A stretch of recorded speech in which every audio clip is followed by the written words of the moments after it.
Hello, আসসালামু আলাইকুম। বাঁশখালী জলদি উপজেলার পাশে আগুন ধরে মানুষের ঘর বাড়ি অনেক পুড়ে গেছে।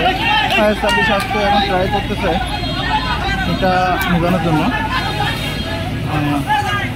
সবাই একটু দেখবেন, অবস্থা খুবই খারাপ। মানুষের ঘর বাড়ি, তেলের দোকানে আগুন ধরেছিল একটা গ্যারেজে। আমাদের ফায়ার সার্ভিসের লোক আছে, ওনারা ট্রাই করতেছে নিভানোর জন্য।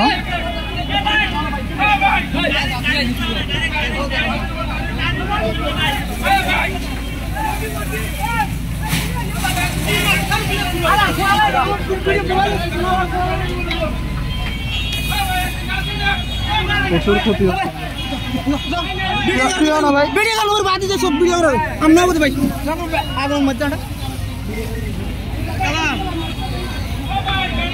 বোন সামনে